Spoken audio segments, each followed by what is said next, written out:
Hello everyone, welcome to my YouTube channel study TV. ये है हमारी वीडियो नंबर 27 जिसमें आज हम पढ़ेंगे डिसेंट्रलाइजेशन, जो हमारी ऑर्गेनाइजिंग चैप्टर का लास्ट टॉपिक है। उसके बाद हमारा चैप्टर पूरी तरीके से कंप्लीट हो जाएगा।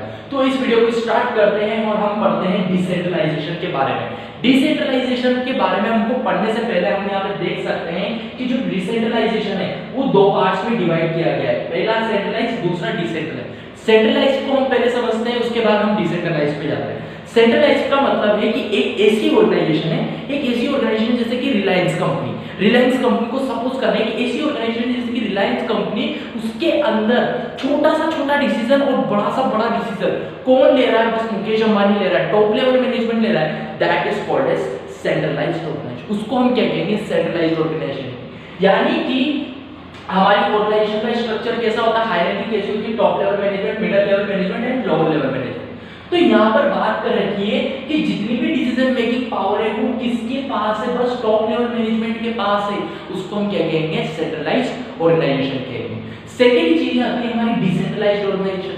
ऐसी ऑर्गेनाइजेशन जैसे कि गूगल कंपनी के मालिक जो भी हैं, वो क्या कर रहे हैं? सब क्या कर रहे हैं? डिसीजन ले रहे हैं। उसके साथ साथ उनके जो मैनेजर्स है, जो कि मिडिल लेवल मैनेजमेंट में आते हैं, वो भी डिसीजन, उसके साथ साथ जो उनके एम्प्लॉइज है वो भी क्या कर रहे हैं? डिसीजन ले रहे हैं। यानी कि जो डिसीजन मेकिंग की पावर है डिसेंट्रलाइज्ड में, जो डिसीजन मेकिंग की पावर है वो टॉप के साथ साथ मिडिल और लेवल मैनेजमेंट के पास भी है। उस ऑर्गेनाइजेशन को हम क्या कहते हैं?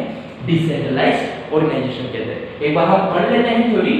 Those organization in which decision making authority which the top level management and that is called a centralized organization। यानी कि वो ऑर्गेनाइजेशन, सेंट्रलाइजेशन का मतलब वो ऑर्गेनाइजेशन जिनके पास जो डिसीजन मेकिंग पावर है, ऑथोरिटी है, बस किसके पावर है? पास है, टॉप लेवल मैनेजमेंट के पास है। उसको हम क्या कहते हैं? सेंट्रलाइज्ड ऑर्गेनाइजेशन कहते हैं। सेकेंड है डिसेंट्रलाइज्ड ऑर्गेनाइजेशन। ऐसी organisation, those organisation in which authority decision making power, जो डिसीजन मेकिंग पावर है उसको क्या कर दिया? शेयर कर दिया। जो टॉप लेवल मैनेजमेंट के पास जो डिसीजन मेकिंग पावर थी ना, उसने क्या कर दिया? शेयर कर दिया। किसमें? मिडिल में भी, लोअर में भी। उसको हम क्या कहते हैं? डिसेंट्रलाइज्ड ऑर्गेनाइजेशन कहते हैं। अब बात आती है कि कोई ऑर्गेनाइजेशन सेंट्रलाइज्ड पूरी तरीके से हो सकती है क्या? कोई ऑर्गेनाइजेशन डिसेंट्रलाइज्ड पूरी तरीके से हो सकती है क्या? कोई भी ऑर्गेनाइजेशन, चाहे वो रिलायंस हो, चाहे वो हमारी कंपनी डीसीएम हो या फिर जेके फैक्ट्री हो, कोई भी ऑर्गेनाइजेशन पूरी तरीके से डिसेंट्रलाइज्ड नहीं होती, ना तो पूरी तरीके से सेंट्रलाइज्ड होती। वो पार्शियली डिसेंट्रलाइज्ड होती है और पार्शियली वो सेंट्रलाइज्ड होती है। तो यहाँ पर बोला क्या गया है? यानी कि दोनों का बैलेंस होता है। ना तो पूरी तरीके से जो डिसीजन है वो टॉप लेवल मैनेजमेंट लेगा, ना जो पूरी तरीके से जो डिसीजन है वो सारे लेवल्स के मैनेजमेंट होंगे। अगर पूरी तरीके से डिसीजन टॉप लेवल मैनेजमेंट होगा लेगा तो क्या हो जाएगा? यहाँ पर जो डिसीजन मेकिंग है वो बहुत ज्यादा डिले होगी। डिसीजन मेकिंग में बहुत ज्यादा डिले होने का मतलब क्या है? जैसे कि सपोज करो लोअर लेवल मैनेजमेंट, हमारा जो लोअर लेवल मैनेजमेंट है उसके अंदर कोई डिसीजन लेना है, तो यहाँ पर हमारी ऑर्गेनाइजेशन अगर सेंट्रलाइज्ड है, जो पावर है डिसीजन मेकिंग की बस वो टॉप लेवल मैनेजमेंट के पास है, तो इंफॉर्मेशन पहले मिडिल पे जाएगी, मिडिल लेवल मैनेजमेंट के अंदर जाएगी, मिडिल से फिर कैसे पे जाएगी? टॉप लेवल मैनेजमेंट में जाएगी। टॉप लेवल मैनेजमेंट उसका डिसीजन लेगा, फिर वो इंफॉर्मेशन को मिडिल को सेंड करेगा और उसके फाइनली वो लोअर लेवल में।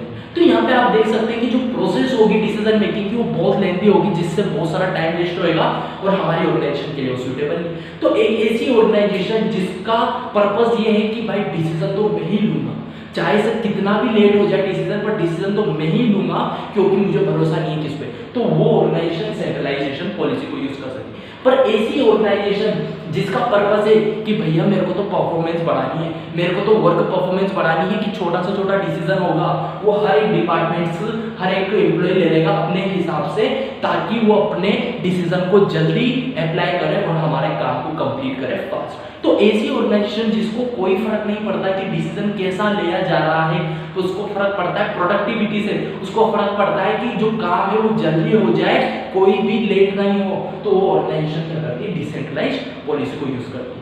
तो यहाँ पर हमने पढ़ा है कि जो डिसेंट्रलाइजेशन है उसके अंदर दो चीजें आती है, सेंट्रलाइज्ड एंड डिसेंट्रलाइज्ड। तो सेंट्रलाइज्ड का तो बहुत बड़ा क्या होता है? एक डिसएडवांटेजेस होता है। पुराने जमाने में आपने सबको पता है राजा महाराजा, तो राजा महाराजा होते थे तो उनके टाइम पे क्या चलता था? सेंट्रलाइज्ड चलता था। सेंट्रलाइज्ड का मतलब जो राजा है उसके पास पावर है, उसने बोल दिया कि जाओ उसको मार दो, जाओ उसको कुछ कर लो, तो प्रजा क्या करती थी? जो प्रजा थी, जो सिपाही थे, वो किसकी बात मानते थे? बस राजा की बात मानते। तो इसकी वजह से क्या होती है? बहुत सारी कॉम्प्लिकेशंस आती थी। जैसे कि आपने मूवी देखी होगी पद्मावती, उसके अंदर जो खिलजी होता था, यानी कि जो खिलजी है उसने क्या कर दिया, आक्रमण करवा दिया किस पे, हमारे पद्मावती के महल पे। तो वहां पर क्या हो गया, यहाँ पर जो ऑर्गेनाइजेशन थी, यानी कि जो वहां पर राजा था उसके पास पूरी पावर थी, जिसकी वजह से उसने उस पावर का मिसयूज कर लिया, अच्छे डिसीजंस नहीं लिए। तो बहुत सी बार क्या होता है, इसके कारण जो ऑर्गेनाइजेशन है वो क्या करती है, डिसेंट्रलाइजेशन को यूज करती है, ताकि जो डिसीजन मेकिंग है सबसे सजेशंस ले, सब अच्छी तरीके से डिसीजंस ले, तो और उससे हमारी ऑर्गेनाइजेशन का प्रॉफिट भी बढ़े, इसलिए वो क्या करती है, डिसेंट्रलाइजेशन का यूज करती है। जैसे कि आज, पहले जमाने में राजा होते थे, आज के जमाने में गवर्नमेंट के जो पास जो पावर है वो किसके पास रहती है, सबके पास इक्वल रहती है। जैसे कि सेंट्रलाइजेशन, यानी कि जो सेंट्रल गवर्नमेंट है उसके पास भी पावर है, जो हमारी कौन सी है स्टेट गवर्नमेंट है उसके पास भी पावर, और जो हमारी लोकल गवर्नमेंट है उसके पास भी।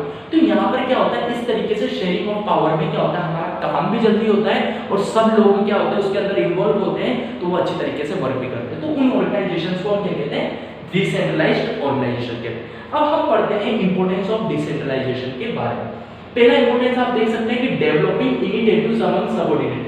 अगर हम क्या करते हैं, डिसेंट्रलाइजेशन को यूज करते हैं, जो पावर है टॉप लेवल मैनेजमेंट की उसको हमने शेयर कर दिया टॉप्स के साथ साथ मिडल में भी और लोअर में भी, तो उससे फायदा आपको ये मिलेगा कि सारे जो सबऑर्डिनेट है, हमारे जो एम्प्लॉइज हैं, वो क्या है, अपने अपने सजेशंस देंगे, इनिशिएटिव्स देंगे, अपने अपने सजेशंस देंगे। तो जब उनको फील होता है कि यस मेरी ऑर्गेनाइजेशन कितनी अच्छी है, मुझसे सजेशंस मांग रही है, मुझसे क्या मांग रही है, मदद मांग रही है, मुझसे मांग रही है कि आप डिसीजन लो, आप बताओ क्या कर सकते हैं, तो उससे क्या होता है, उसका सेल्फ मोटिवेटेड होता है, जॉब सेटिस्फेक्शन होता है, करियर डेवलपमेंट होता है, और उसकी वजह से क्या होता है, उसको अच्छा लगता है। तो ये हमारा पहला एडवांटेज है, पहला इंपॉर्टेंस है अगर हम हमारी ऑर्गेनाइजेशन के अंदर डिसेंट्रलाइज को यूज करते हैं। सेकेंड है develop managerial talent for the future. अगर कोई ऐसा एम्प्लॉय है जो कि क्या कर रहा है, डिसेंट्रलाइज्ड होने के बाद अच्छे अच्छे डिसीजंस ले रहा है, मैनेजमेंट उसको ऑब्जर्व कर रहा है, अरे वाह यार ये अच्छे अच्छे डिसीजंस ले रहा है और सारे डिसीजंस को बहुत अच्छी तरीके से परफॉर्म कर रहा है, यार इसके अंदर तो टैलेंट है डिसीजन मेकिंग का, यानी कि फ्यूचर में इसको हम मैनेजर बना सकते हैं। तो ऐसे जो क्या है, जो टैलेंट्स है, जो कि फ्यूचर में हम जिसको मैनेजर बना सकते हैं, वो हम क्या कर सकते हैं, डेवलप कर सकते हैं और आइडेंटिफाई कर सकते हैं। किसकी बदौलत, डिसेंट्रलाइजेशन की बदौलत। थर्ड है हमारा क्विक डिसीजन मेकिंग।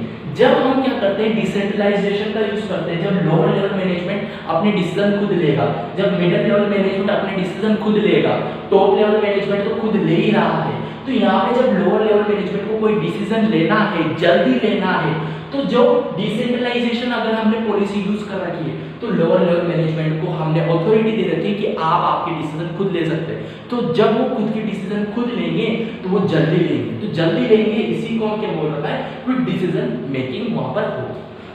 फोर्थ है relief to top level management. Top level management को रिलीफ मिल जाती है, रिलीफ का मतलब शांति मिल जाती है, वो फ्री हो जाता है। क्यों फ्री हो जाता है, क्योंकि उसने जो अथॉरिटी है सब में दे दी, सबको बांट दी है, लीडर को भी बांट दी, लोअर लेवल मैनेजमेंट को भी बांट दी, तो जिससे जो छोटे मोटे काम है, छोटे मोटे डिसीजन है, सब अपने अपने हिसाब से ले रहे हैं। जब सब अपने अपने हिसाब से सारे छोटे मोटे डिसीजन ले रहे हैं, तो कोई भी ऐसा जो डिसीजन है छोटा मोटा, वो टॉप लेवल मैनेजमेंट के पास नहीं जाता, और टॉप लेवल मैनेजमेंट के पास नहीं जाता तो उसका टाइम क्या होता है, वेस्ट नहीं होता, उसका टाइम सेव होता है, और वो ऑर्गेनाइजेशन का टाइम और क्या कर सकता है, दे सकता है, ताकि ऑर्गेनाइजेशन का एक्सपेंड हो, उससे रिलेटेड कोई स्ट्रेटेजी बनाए, या फिर ग्रोथ हो उससे रिलेटेड वो कोई स्ट्रेटेजी बनाता है, उससे रिलेटेड उसको क्या मिल जाता है, टाइम मिल जाता है फ्री, जिसकी वजह से ऑर्गेनाइजेशन क्या करती है, ग्रोथ करती है लॉन्ग टर्म। तो यहाँ पे बोला गया है जो रिलीफ मिलता है हमारे टॉप लेवल मैनेजमेंट को, किससे, डिसेंट्रलाइजेशन से। फिफ्थ है बेटर कंट्रोल। जब हर एक डिपार्टमेंट अपने डिसीजन खुद ले रहा है, जब हर एक डिपार्टमेंट अपने डिसीजन खुद ले रहा है, तो खुद के डिसीजन पे तो किसी को शक नहीं होता, यार मेरा ही तो डिसीजन है, मैंने डिसीजन लिया कि मुझे काम इस तरीके से करना है, तो ऐसा तो नहीं होगा ना कि वो काम नहीं करना चाहेगा, क्योंकि काम उसने ही डिसाइड किया कि मुझे काम इस तरीके से करना है, तो उस तरीके से उसको कर ले। तो यहाँ पर क्या होता है, जब खुद के डिसीजन खुद ही लेते हैं, जब मैंने डिसीजन लिया कि मुझे पढ़ाना है, तो मैं अच्छे तरीके से पढ़ा रहा हूँ। जब किसी और ने डिसीजन लिया कि आशीष एक काम कर, तू पढ़ाएगा तो क्रिकेटर बन जा, मेरा डिसीजन कोई और लेता है, तो उसके अंदर मैं अच्छे तरीके से परफॉर्म नहीं कर सकता। पर जब हर पर्सन, हर लेवल ऑफ मैनेजमेंट अपने डिसीजन खुद ले रहा है, तो उन डिसीजंस पे वो अच्छी तरीके से क्या कर सकता है, अमल कर सकता है, जिसकी वजह से क्या होता है, बेटर कंट्रोल होता है हमारी ऑर्गेनाइजेशन के अंदर। The last point of decentralisation का है हमारी ग्रोथ ऑफ ऑर्गेनाइजेशन। जब सब कुछ अच्छे से हो रहा है, हमारे मैनेजर्स खुद डिसीजंस ले रहे हैं, हमारे एम्प्लॉइज खुद डिसीजंस ले रहे हैं, उनसे सजेशंस ले ली जा रही है, वो मैनेजर्स के लिए उनके डेवलपमेंट हो रहा है, उनके अंदर क्या होता है कोई डिसीजन मेकिंग हो रहा है, टॉप लेवल मैनेजमेंट को क्या हो रहा है, टाइम मिल रहा है, एक्सेस टाइम मिल रहा है, जिसमें वो अपने ऑर्गेनाइजेशन के इंपॉर्टेंट गोल्स को क्या कर सकते हैं, प्लान कर सकते हैं, जिसकी वजह से ओवरऑल क्या क्या होता है, हमारी प्रोडक्टिविटी बढ़ती है और हमारी ऑर्गेनाइजेशन के गोल्स अचीव होते हैं। तो आज का टॉपिक में बस इतना ही। आज हमने पढ़ा डिसेंट्रलाइजेशन क्या होता है और इसको पढ़ने के बाद ही क्या होता है, हमारा यहाँ पे चैप्टर का एंड होता है। तो थैंक यू सो मच और इसी तरीके से आप मेरी वीडियोस को देखते जाइए।